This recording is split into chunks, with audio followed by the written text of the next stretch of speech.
사도신경으로 우리의 신앙을 하나님 앞에 고백합니다.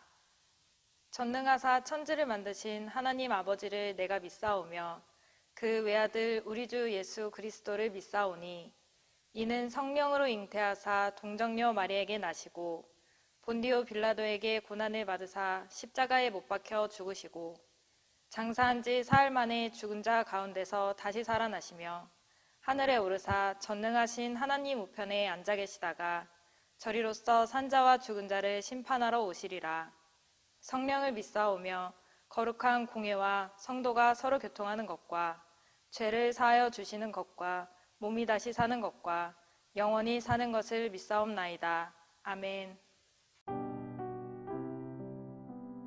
오늘의 말씀 사사기 2장 11절에서 23절 말씀입니다. 이스라엘 자손이 여호와의 목전에 악을 행하여 바알들을 섬기며 애굽 땅에서 그들을 인도하여 내신 그들의 조상들의 하나님 여호와를 버리고 다른 신들 곧 그들의 주위에 있는 백성의 신들을 따라 그들에게 절하여 여호와를 진노하시게 하였으되 곧 그들이 여호와를 버리고 바알과 아스다롯을 섬겼으므로 여호와께서 이스라엘에게 진노하사 노략하는 자의 손에 넘겨주사 그들이 노략을 당하게 하시며 또 주위에 있는 모든 대적의 손에 팔아 넘기심에 그들이 다시는 대적을 당하지 못하였으며 그들이 어디로 가든지 여호와의 손이 그들에게 재앙을 내리시니 곧 여호와께서 말씀하신 것과 같고 여호와께서 그들에게 맹세하신 것과 같아서 그들의 괴로움이 심하였더라. 여호와께서 사사들을 세우사 노략자의 손에서 그들을 구원하게 하셨으나 그들이 그 사사들에게도 순종하지 아니하고 오히려 다른 신들을 따라가 음행하며 그들에게 절하고 여호와의 명령을 순종하던 그들의 조상들이 행하던 길에서 속히 치우쳐 떠나서 그와 같이 행하지 아니하였더라.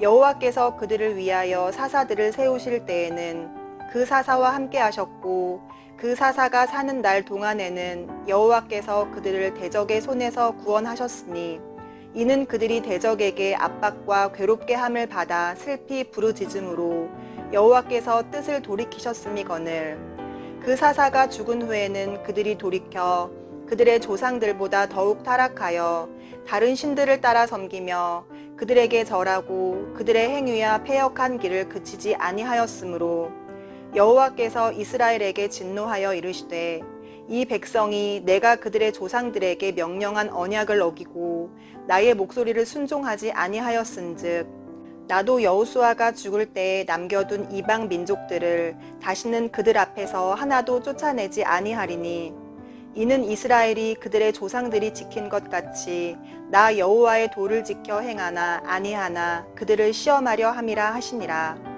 여호와께서 그 이방 민족들을 머물러 두사 그들을 속히 쫓아내지 아니하셨으며 여호수아의 손에 넘겨주지 아니하셨더라. 오늘 본문은 앞으로 펼쳐질 사사기 전체의 흐름을 알 수 있는 맛보기와도 같은 내용입니다. 죄의 악순환이 계속되는 이스라엘을 볼 수가 있습니다. 범죄, 심판, 회개, 구원, 평화, 그리고 또다시 범죄. 이 죄의 악순환이 계속될 뿐만 아니라 점점 더 심해지는 것을 볼 수가 있습니다. 이 사사기 내용에 앞선 이 여호수아서에서 하나님께서 이렇게 말씀하셨습니다. 여호수아 1장 5절 내 평생에 너를 능히 대적할 자가 없으리니 내가 모세와 함께 있었던 것 같이 너와 함께 있을 것임이니라. 내가 너를 떠나지 아니하며 버리지 아니하리니. 하나님께서 이스라엘과 함께 하셔서 누구도 그들을 대적할 수 없을 것이라고 약속해 주셨습니다. 그러나 그 약속은 파기되었습니다. 하나님께서 마음을 바꾸시고 말씀을 번복하십니다. 오늘 본문 14절입니다. 여호와께서 이스라엘에게 진노하사 노략하는 자의 손에 넘겨주사 그들이 노략을 당하게 하시며 또 주위에 있는 모든 대적의 손에 팔아 넘기심에 그들이 다시는 대적을 당하지 못하였으며. 대적들이 이스라엘을 당해낼 수 없을 것이라던 하나님의 약속은 정반대가 되어 이스라엘이 대적들을 당해낼 수 없을 것이라고 말씀하십니다. 어떻게 하나님께서 이렇게 변덕을 부리실 수 있을까요? 원인 제공은 이스라엘에게 있습니다. 하나님은 절대로 약속을 저버리지 않으시는 분이십니다. 한 번 하신 약속은 끝까지 지키시는 분이시죠. 그러나 이 약속이 파기된 책임은 전적으로 이스라엘에게 있습니다. 그들이 하나님과의 언약과 명령을 어기고 우상을 숭배했기 때문입니다. 오늘 본문 11절에서 13절을 보면 이스라엘이 하나님을 버리고 가나안의 우상인 바알과 아스다롯을 섬기는 죄로 인해 하나님께서 진노하셨다고 기록하고 있습니다. 그런데 그 하나님을 12절을 보면 어떤 하나님으로 기록하고 있냐 하면 이스라엘을 애굽 땅에서 인도하여 내신 하나님이시다. 이렇게 설명합니다. 그렇죠? 이스라엘에게 하나님은 어떤 분이십니까? 애굽의 압제에서 구원해 주신 분입니다. 부르짖는 이스라엘을 위해 모세를 부르셔서 바로와 애굽에 보내시고 또 재앙을 내리셔서 탈출하게 하시고 홍해를 가르시고 먹이시고 입히시고 보호해 주셔서 광야의 모든 어려움을 이기게 하신 분이십니다. 그리고 약속의 땅 가나안으로 인도해 주셔서 이제는 가나안의 축복을 누리게 해 주셨죠. 쉽게 말하면 생명의 은인이라고 말할 수 있습니다. 그런데 이런 생명의 은인과도 같은 하나님을 이스라엘은 버렸다라는 것입니다. 하나님을 버리고 다른 신을 섬겼기 때문에 하나님께서 당연히 진노하실 수밖에 없는 것이죠. 진노하신 하나님은 이스라엘에게 심판을 내리십니다. 그들을 보호하시던 손을 거두시고 대적의 공격을 당해낼 수 없게 만드십니다. 사실 이제껏 이스라엘이 승승장구할 수 있었던 비결은 무엇입니까? 바로 하나님이었습니다. 이스라엘은 군사력으로는 결코 대적들을 물리칠 수 없었습니다. 오직 하나님의 도우심으로 지금까지 올 수 있었던 것이죠. 바로의 애굽 군대도 광야의 척박함도 가나안 정복 전쟁도 모두 하나님의 도우심이 아니었다면 절대로 통과할 수 없었을 것입니다. 하지만 그들과 함께 하시는 하나님의 보호와 인도하심으로 지금까지 올 수 있었던 것이죠. 어리석은 이스라엘은 자신들이 잘나서 지금까지 온 줄로 착각했습니다. 현실은 까맣게 모른 채 그저 환상에 빠져서 말이죠. 하나님께 대한 감사와 겸손이 아닌 자만과 오만에 빠져 죄를 짓게 된 것입니다. 하나님께서 도우심의 손길을 거두시자 이스라엘은 바로 무너지고 맙니다. 대적들의 공격에 속수무책으로 쓰러지게 되죠.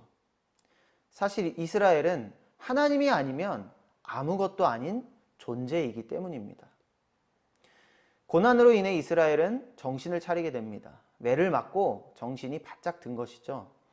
하나님을 버리고 우상을 섬긴 자신들의 잘못을 뉘우치고 하나님 앞에 회개하며 구원을 간구합니다.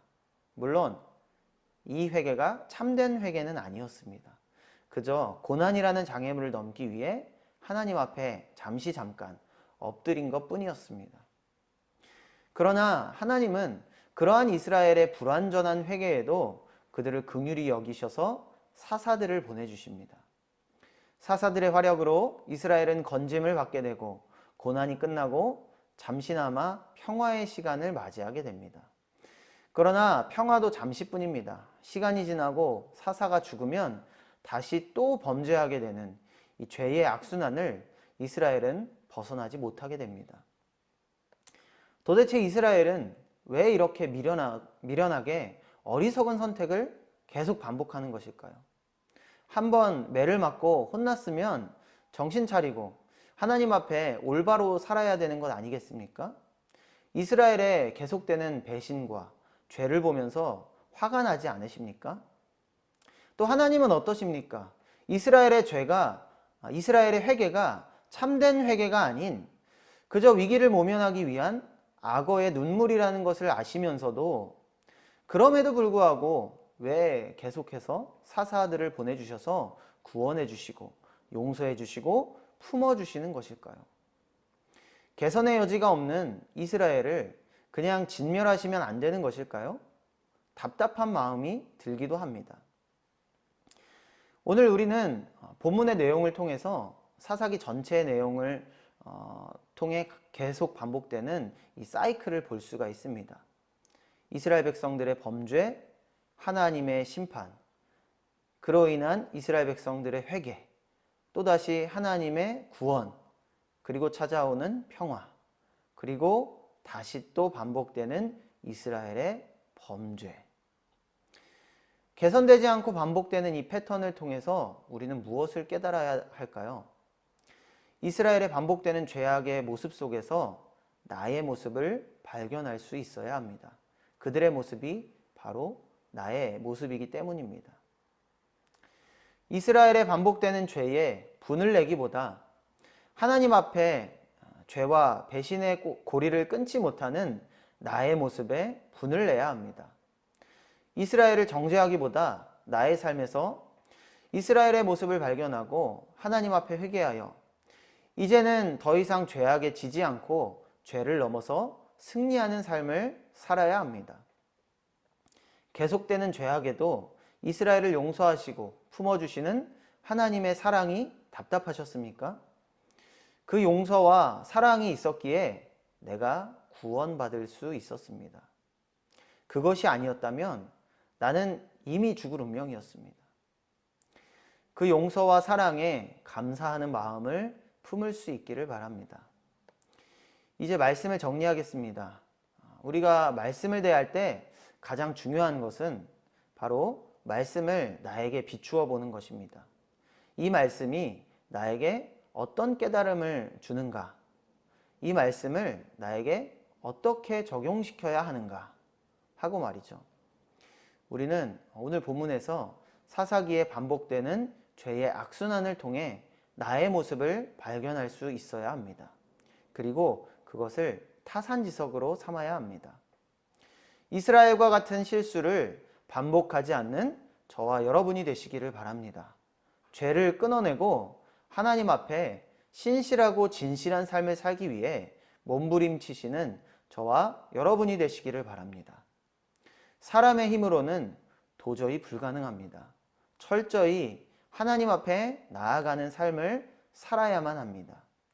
말씀과 기도로 깨어 죄악을 끊어버리고 세상과 죄의 통치가 아닌 오직 하나님의 통치를 받는 저와 여러분의 삶이 되시기를 주님의 이름으로 축원합니다. 기도하겠습니다. 하나님 감사합니다. 오늘도 하나님의 진리의 말씀을 우리들에게 주시니 감사를 드립니다. 오늘 말씀을 통해 이스라엘 백성들의 계속되는 이 죄의 악순환의 모습을 보게 됩니다. 하나님 그 모습이 바로 나의 모습임을 오늘 말씀을 통해 깨닫게 하여 주시옵소서. 이스라엘의 모습에서 나의 모습을 발견하게 하여 주시옵소서. 이제는 죄악의 사슬을 끊고 하나님 앞에 신실하고 진실하게 나아갈 수 있기를 원합니다. 죄악의 삶을 끊어내고 하나님 앞에 온전하고 신실한 삶으로 승리하는 삶으로 살기 원합니다. 하나님 나를 붙잡아 주시고 인도하여 주시옵소서. 주님 안에 온전히 거하여 세상과 죄의 통치를 받지 아니하고 오직 하나님의 통치를 받는 우리 모두의 삶이 될 수 있도록 주여 붙잡아 주시옵소서. 감사드리며 예수님의 이름으로 기도드립니다. 아멘. 주님이 가르쳐 주신 기도로 예배를 마칩니다. 하늘에 계신 우리 아버지여, 이름이 거룩히 여김을 받으시오며 나라가 임하시오며 뜻이 하늘에서 이루어진 것 같이 땅에서도 이루어지이다. 오늘 우리에게 일용할 양식을 주시옵고 우리가 우리에게 죄 지은 자를 사하여 준 것 같이 우리 죄를 사하여 주시옵고 우리를 시험에 들게 하지 마시옵고 다만 악에서 구하시옵소서. 나라와 권세와 영광이 아버지께 영원히 있사옵나이다. 아멘.